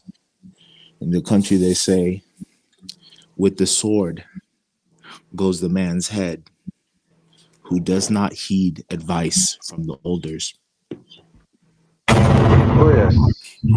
Oh yes. Ralph Rangnick said it, and Uncle said it also. We're rotten from the top In fact, to bottom. the way they put it is the fly that doesn't hear word will follow the corpse to be buried. Mm-hmm. Yep. Come on. So, one second. This show is getting very dark. You man, you're both leaving now. I love, big up yourselves. Yeah, but no more murder talk. Too much murder. Like we're talking about cutting heads off and your swords are coming. Listen, one. No, but like I mean, there is. I hear the truth bombs that they were like, especially the fact that our squad for me is it's just not doing what it needs to be doing. Attacking wise, we're just out of form. We don't know. This is 5 things dark. It took a while to turn K. Yeah. And our squad is just made up of a bunch of 3310s, 5110s, and Motorola's, and there's one iPhone in the middle. Hoyland, like Kobe Maino is the iPhone in that squad. And I just feel like we need to do a proper clean out. Let's put the smartphones on the lineup. I'm gonna end it on that one. You know what? All right, then listen, last caller bringing it home. Preem, what you saying, brother? How you saying? You good? Yo, what you saying, man, G's? Talk to me, blood. What's you doing up at the time? You're in my country, so what are you doing up at 2:45 in the morning, blood? I was at an event, still I came back. I saw the Yeah. So I saw that you were live, so I had to pull up, show some love, man. Come on. What's the match today? The match? Bro, of course I watched the match, man. That's why I had to go out. For real? Fam, I had to wait like 8 hours to go back out, bro. Yeah. I had to watch the match and watch the fighting to get myself some entertainment. And even that was kind of dead too, blood. Isn't it? You see what I mean, bro? I should have stayed at home, man. This weekend of sports was dead. It was dead, bro. The match was dead. The boxing wasn't really boxing. The only thing was boxing was the Christmas presents, bro. Oh yeah, so you saying? What you saying? You got everything ready for Christmas? You good to go? Yeah, everything's good. So just patting some things today for the fam. But yeah, everything's good. But yeah, I just want to touch on the game quickly. I know a couple of the man said it like the beginning of your stream. Yeah, in terms of chances, we're just not creating for the strikers, as a couple of man said already. The problem is, I think it is the wingers, because we have so many inside forwards who just want to cut in and shoot. And you see Anthony, yeah, you see that leg, bro. You see that leg of his, yeah, bro. If I can just get that leg and just construct it in a way that instead of cutting in, just go and just cross it. He just needs to cross the ball. Like you go into you see that Robin, yeah. He's not Robin. You're not Robin. Yeah. I'm not gonna lie. Every time you go, you don't even go by it. You go to the edge of the 18-yard box here. You turn left, and the fact is, he's not knowing that. For example, when we're playing Aston Villa next week, yeah, their coaching staff, would they have a little meeting in about the games, the future games that's coming forward? They're gonna look at the clip and say, listen, whoever's defending, or is it Matty Cash, or I don't know who's gonna be on the left. I think it's Matty Cash. Yeah, I think so. He's gonna be like, listen, you know, Anti's gonna cut in. You know he's gonna cut in. You need to be unpredictable. Like, it's not every day you cut in. You need to see your options, because as again, like Hoyland's getting no chances. I saw the game today. The only thing I saw from Hoyland was that pass from Bruno. That's it. Remember, I think it was in the first half. That pass from Bruno, that was dead. Like, he got a little pass. Obviously, nothing happened. Look how many shots. The funny thing is, yeah, if you count the amount of shots we had, and it's just like the previous two was saying, yeah, who are actually taking the shots that we actually have. Yeah. Garnacho must have talked about, like I keep saying, about 4 to 5 shots. Yeah. But talk about 3 shots, yeah. Talk about 3 shots on target. They had 5 shots on target. Yeah. Tell me that they should be falling to other people. Why is he not squaring that? Why is he not trying to find the striker? Do you know what I mean? Surely we hired the striker for a reason. No? Yeah, we had 3 shots. The total shots we had was 11. But where were the 11 shots? I didn't see no 11 shots. I didn't see 11 shots. What? I didn't see no 11 shots. These stats count, like, you know how Garnacho was trying to cross and then it's like deflected and then it goes over the bar. They're like, oh, that's a shot. You know. And bro, I'm not gonna lie, yeah. We had 65% possession to lose 2 goals. Does that make sense? Do you know what I did hear when it was 0-0, yeah, first half? I was thinking, okay, cool, we're cooking something here. And the thing that pissed me off was that Garnacho shot from the first half. I was like, how are you not finishing that? How are you not sorting out your legs to finish that? Because I'm not gonna lie, if that goal went in, 100%, it would have been a different ball game.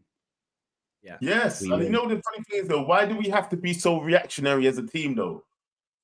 Why is it we always have to wait for something to happen for us to change anything?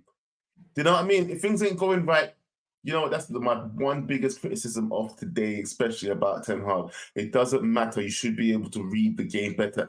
Everybody else, all of us fans was thinking, change something. Before that goal went in, before Rashford came on, what time did Rashford come on? 80-something minute? Yeah. It's ridiculous. Okay, let's talk Ten Hag then. Let's talk Ten Hag, yeah. So his tactic, obviously, he brought in that little kid. I think that kid did well, you know, the centre back. I think he did really well. Oh, he did well. Yeah. After the debut, like props to him, like he did really well. Kobe Mainoo, cool. You can't really blame him. It's his fault, but he's a young G, innit? So leave him, innit? I expect him to make mistakes. So. Yeah. And the thing is, he's not even meant to be playing. Big man thing. Let's deep it. Is he really meant to be being in the first team? No. It's the fact that of the circumstances what's happening within the team, like for example the midfield and all that stuff. That's why Kobe's literally got his window to open. He banged it pre-season. That's why he's here. Does it make sense? If we had a better transfer window, Casemiro, blah blah blah, good players, I don't think Kobe will be actually had a foot in the first team. But obviously, because circumstances, that's why he's here, and he took his opportunity. And props to him. Do you know what I mean? So, anyways, did you see Ten Hag's press conference as well when they asked him about the game? Before we go to the press conference, Rashford actually came on the 57th minute. Højlund was taken. It was an early sub out. Yeah. Okay, cool. On that substitution, I disagree with that substitution as well. I've disagreed with it because I'm like, how are you taking off Højlund for Rashford to do what? Yeah, he just like disappeared. Go on.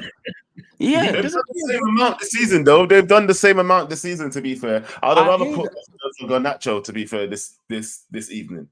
Let me ask you guys a question. Yeah, how do we change our attacking style so we can convert our chances? Do you know what I mean? What needs to change in that front three? Because I'm not gonna lie, yeah. I feel like Højlund should stay number one. Yeah. What can we do within that? So I think it's Bruno, Garnacho, and Anthony. What can we do within that? Do you know what I mean? What's our final third has to be productive. Do you know what I mean? What you man saying? Like, what you man think? Like, yeah, it's the same problem that Uncle highlighted earlier on. Our wingers try cutting, so we need wingers that do not cut in. We need a right-footed winger on the right-hand side. That's what I was trying to say to Dwight York, who was here early on, is like, we need a right-footed winger to whip the balls in, because we heard, like, Højlund thrives when he has balls to attack. And now when we're trying to now cut in, and it's like, that is not going to work. The formation, DJ Superfly is saying a big thing here. The formation, it has to be addressed. We 100%. Can't keep on going like this. We're just not in control. Anytime we're fragile because of how we're set up tactically. So this is the manager we're talking about then again? Yeah, Joe, what are you saying then? What's your take, Joe? I'm going to say on this, yeah. We need to punish our players for not doing what they're told to do. Yeah. Like that, I was listening to something from TalkSport a couple days ago, or whatever it was, right? And it was like they were talking about Bernardo Silva, yeah, and they were comparing him to, you know, the wingers on our team and stuff like that. It's like, no matter where he's put, he does the job he's told to do. If he's told to be a winger, he's a winger. If he's told to be a midfielder, he's a midfielder. He doesn't break out of what he's told to do. And if he doesn't do what he's supposed to do, like, you know, when he has different defensive obligations, then guess what? He won't be starting in the team by Pep next week. You know what I mean? And I think this is where we're starting to fall off. We was all advocating for Ten Hag to, you know, punish people when they come in late and stuff like that. But what about when they don't do what you want them to do on the pitch? Where's the punishment for that? Why are we seeing the same people on the pitch over and over and over again? Start blood, because I'm not liking what I'm seeing. Stop playing McTominay. Stop playing Rashford. So obviously stop playing Rashford, but it's like he was forced to stop playing Rashford. Bro, you should have stopped playing Rashford ages ago. This is why you're getting a bombastic side eye now, but that's why everybody's looking at you funny. You say one thing, you do it another. Yeah, I do not want to hear it no more. Punish people for not doing what they're supposed to do. Yeah, if Rashford don't track back, we don't see Rashford no more. If Garnacho ain't crossing, we don't see Garnacho no more. Put someone in that will do it, and if they don't do it in the next match, I drop them too. But like who though? The thing is, I think we've got like 11 players injured, man, or something like that. Our injury list is long. But guess what? If you're not doing it, you ain't playing the next match. I will play the other guy that didn't do I it hear last that. week. I hear that. Yeah. Rotation, make it rotate, but we got enough players to rotate the rotation, blood. Yeah, make it happen. That's what I think. What do you think about the formation change though? I think that's very big still. Like I'm up for that, you know, because this 4-2-3-1 is not working, man. I'm not gonna lie to you. Yes.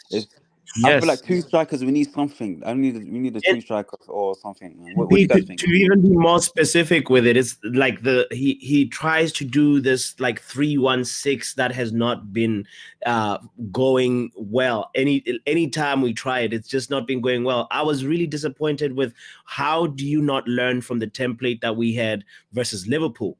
This was a chance for you to actually be like, oh, let's repeat the same thing. Matter of fact, let me get the same Mendem in that lineup and get him in. And then from there, Bruno can come in as a sub. No, Ten Hag does not do that. You know, when we saw what happens when Kobe Mainoo has somebody like Amrabat next to him. Lucas Paqueta had a hat trick of assists prior to playing us today. And so you're going to have to ask, if Ten Hag and the backroom staff are doing their homework, they should know that he's the biggest threat. The way Paqueta just, dinked that ball over, McTominay was the closest player to him, and he's the worst person to try to be aggressive. McTominay likes to back up and hold his position. He's not that type of person who's like, incisive slide tackle or incisive closing down. It's not in his skill set. So I'm a big advocate of change the damn formation. Try something else, because this is not happening. It's not working. What formation do you suggest then? Because there's only a couple that I've got in mind. 4-2-3-1. There's other ones. Huh? Go back to classic Alex Ferguson, 4-4-1-1, Yeah, 4-4-1. France plays like that a lot of the time as well as 4-4-1-1. You've got your solid midfielders, and then you have when you have Giroud and what's his name? What's that striker's name from Atletico Madrid? What's his name again? Griezmann. Griezmann. That's it, yeah. Oh, like Felix and all that. They play one in front of the other. You know what I mean? They play well together. But it's even more formation aside. It's the tempo, the one-touch triangle passing. We used to draw triangles up in here because we could see like some sort of like, you simplify the game for yourself. If you one touch, look for your partner, link up. These men them cannot even link up. These men them cannot even do a single just beating a press with a triangle. You wonder, what are they practicing? Do you see that there was a clip on Twitter? I'm not sure if you guys watched it, when the man them could even do like 5 passes in training together. It was kind of mad. 4-4-2, 4-4-1-1, the same thing, blood. Yes. Yeah. It's the same thing. This Superfly guy needs to be Simbin, bro, from the comment section. Yeah, it's the same thing. But yeah, I just feel like, I don't know, going up to this Aston Villa game, I'm kind of wary because they're kind of on form. I know they didn't have the best of starts this weekend, but they can hurt us, man. If we're gonna play like how we did against West Ham, I just don't feel like we're gonna get a result. But you know what? It's so funny. Yeah, we'll go to Aston Villa and actually beat them, and then our next game we'll lose. I don't know. That's a Man United thing to do, bro. Do you know what I mean? Like, it's classic Man United these days, bro. Like we've been doing this since Oli, you know what I mean? We win a couple, then lose, then win a couple, then lose. We are literally, what was it called us during the Oli times? Bounce Back FC? Yeah, something like that. Something like that. We can't sustain a good number of wins. So what are we saying? Are we still a big club, yeah? No, man. We fell off. We've got to We be fell real to off. ourselves, man. Do you know what I mean? Because as me as a United fan, yeah, I go to every match optimistic. I'm always thinking I'm always gonna back my team. At every match, I always back my team. But you know, sometimes reality comes and you say, listen, yo, we can't even win the This game. is- you know? We're a big club only in name now, name and status, as in terms and of legacy and heritage. And you know the reality is catching up to us. You know now it's catching up. He's thinking, you man are not big no more. You know, no trophies in over 10 years now. You know what I mean? Yeah. Bro, we best watch I don't turn into a Liverpool situation, fam. For real, bro. But what we need to, as fans, we need to really adjust our expectations. That's what I also forgot to say to you, Ibukan, earlier on. You know, it's like we need to know that a rebuild does not mean staying in top 4. That get it out your window, get it out your mind. Okay, if you think a rebuild has to us be staying in top 4, no, that's not how it works. When you are reconstructing something, you have to break things apart. The progress is not always linear. Some days it'll be good, some days it'll be worse, it'll be ugly. As Joe said at the beginning of the show, you know, it's gonna get worse before the brighter days can come. And that, though, we have to adjust our expectations as fans and be a little bit more like level-headed and have a little bit more context into our understanding of the predicament we're in right now. It'll be better. Brighter days are coming, reckless But delegates. it's gotta make sense though. Like, do you know what I mean? You just said about brighter days are coming, but the rebuild has to make sense. Like, for example, what about the transfers then? The transfer window. Do you think that transfer window makes sense? If you're trying to say about the rebuild, yeah, the transfer window, I don't think, personally, in my opinion, my personal opinion, I don't think it made sense. And then moving forward to all the games, I think we've played about 18, 19 games now. We've already scored the same goals. And our goal difference is like, I don't even know what goal difference is minus something. or something like that. Yeah, do you know what I mean? So it's like, so in this rebuild, yeah, like you have to see like progress, like 10-minute progress. Oh, so not 10 minutes, 1 match progress. 1 match, okay, cool. This didn't work. Cool. Next match I change it. You did with Jadon Sancho, fair enough, cool. Now Rashford is acting up. You bench him. You don't wait, don't be stubborn. And I feel like Ten Hag is just doing a side eye for all these past things and it's catching up on him. That's why as fans, we're annoyed as fans because we're thinking, listen, you're meant to be the guy that's that's from Ajax here. You came here, you won your trophy at Ajax, you come to United, at press conferences, you're giving the small talk. I think, okay, cool, this guy might be the guy. Now we didn't have a good preseason. Transfer window we was good. Going into the game, like all these unexpected things. So in the when you talk about rebuild, it's hard to like believe because it's like as fans we're so frustrated and and I think as KG said before, we're reactionary as well because we want to see results. Like and I don't think Ten Hag needs to realize as fans we want the best for the team. Do you know what I mean? We don't just want a team where we're just all lying down flat thinking, okay, cool, that's it. No, like we're reacting because we want the best as a team. We've seen the treble, we've seen like the 13, we've seen all these trophies that we won back in the day. Now we're coming here, we're thinking, this is what? I'm coming back to my house and this is what we're seeing now. Yeah, we've been over there, we've come back and everything has just fallen down, fam. And we're like, nobody got this while I was gone, no? Taking the piss. Yeah, that's what it feels like. And you know what, bro? The thing is, we don't know how it's going to recover. And it might take us a long time because we're rotting down to the foundation. This is what it feels like. You know, you come back, your house is in disarray, bro, because it's gotten to the core. And not one of your family members have been looking after it properly. And now you look around and you think, who's going to help me rebuild this club? And you have nobody there to help you. You literally, look, Ineos is coming in to try and restructure the whole thing because nobody there has a clue what to do. Yeah? You know what's so funny? Go on. Do you really class this as a takeover when it's only 25%? It's not a real takeover. That's like eating bread. That's like eating a quarter side of the bread and say that you finished your food. That's like go back and finish that food, man. And that's like saying you've had a quarter size of the pizza, you even had the whole thing yet. Yeah, but at least it's not a takeover. But if he can restructure, the main thing is if he can restructure. Jim Ratcliffe is moving like one rabbit, bruv. Bear nibbling the thing, but just yam the whole club, bruv. Move like one small rabbit. He ain't got the peas, man. Hey, Joe, you know what? I want Qatari. Hey, we all want a Qatari blood, but we have to live with what we have, bro. Big up yourself, Prim. Yeah, big up, man. Then big up, man. Love. Listen, it's late, blood. It's 3 Big up, bro. morning, Yeah. 3 o'clock in the morning. Man's going to his bed, fam. Yeah, I'm going to my bed. I'm not seeing Santa. Yeah? My favorite thing about what Preem said was that we need the investment in the rebuild. The investments have to make sense. You know, you can't keep on just doing a scattergun approach in your transfer policy. So that part has to be addressed. And I think once we have a little bit of a structure and some people that know what they're doing behind the scenes, things will get better. My first red flag with Erik ten Hag was, why didn't this guy want to work with Ralph? Why? Ralph was a darling to every Man United fan. There's no Man United fan around the world. I'm not gonna lie, bro. I kind of feel like they told him, like, yeah, listen, we don't really like Ralph, you know. Because remember, Ralph was pulling up. He was causing a lot of waves.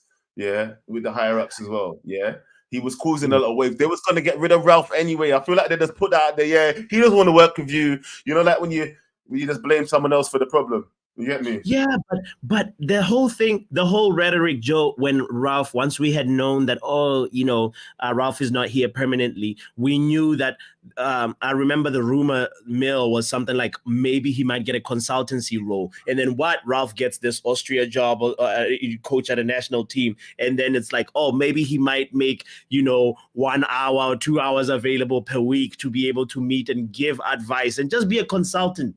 That's all. The guy has the glasses, and those glasses know how to spot talent, bro. This is one thing I mainly regret is letting Ralph go the way we let Ralph go. Ralph was, I believed, when Ralph spoke, I believed everything he says. Everything he said, I believed. The way Mama said we need open heart surgery. Listen, he knew how to pinpoint the problems without calling out certain players. Yeah, he just said it perfectly. We should have learned from him. We should have kept him in-house. Hopefully, who knows? Maybe Ineos might bring him back, because he was a guy that we should have never let go of, Because, a lot of people keep saying that we keep seeing 20 minutes here, 20 minutes there of good football sometimes from these players, Did we not see the same thing in the first match against Crystal Palace with Ralph? 20 minutes of 20 minutes. Or 4-2-2-2. That was it. 20 minutes, bro. And then it was it. Yeah. That was it. We never saw no good work from them again. Ralph was thrown under the bus from early times because people like Cristiano didn't like him, and then it was just downhill from there. Because if he wasn't giving him respect, all the youngers weren't giving him no respect. It was just downhill. Yeah. Anyway, I don't want to keep going on about what could. Everybody in the chat that's been contributing to this conversation, we appreciate you guys so much. I see Luan France in the building as well, saying that I've been saying Ralph plus another would have made the most sense. Coulda, woulda, shoulda, FC. That's who we are right now. Thor says Ralph wasn't known as a manager. He was well known as a football director. We should not have made him interim manager, brought him as a consultant and get someone else as interim. Fair point, Thor. Fair point. Wow. Last one. Last one. Look at all the men Ralph wanted us to sign. The balling, and we're out here signing Mount and Anthony, bro. Pyramid, you are real so right. Real all of the people that he said, fam, they're somewhere else doing well. Yeah. His talent ID is unmatched. It's amazing. We know the players from just what he did, even for all those Liverpool players, the Sadio Mane's, Ralph talent ID, guys.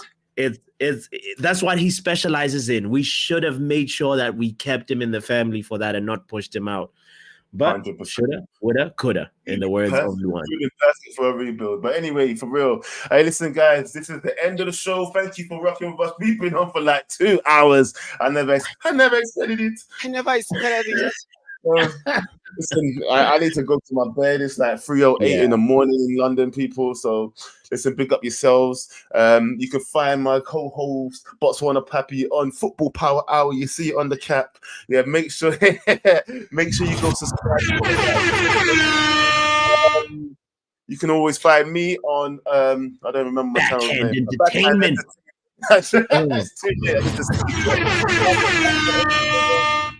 People next week as well. Hopefully we should be back with, we're gonna try and do the good, bad and ugly of the year, just go through everything and what we really think that we need to try and improve on for next season and for next year, because going into the second half of the season we really do need to see some improvements, and we can just look back on what really went wrong for this year. But guys, big up yourselves. Actually, Bots, you got anything to say before we go? If you haven't hit the like button, you're a disgrace, you're a cheat. Look at yourself. Come on, hit the like button. Have yourself a Merry Christmas. Don't let this club bring you down right now. Come on, let's go. Let's end the show, bro. Drop a bomb, bomb, bomb, bomb. Back with a vengeance. KG's back with an entrance. Big up to those in attendance. Look at this. Reds come together like Tetris. No rules, this one's reckless. KG, this one's crazy. You're too lucky this. None can compare with the KG done. Better take cover when he drops that. Bomb, going on reckless, trust it's on. It's that time when he drops that. Bomb, bomb. I said drop a bomb, Dad.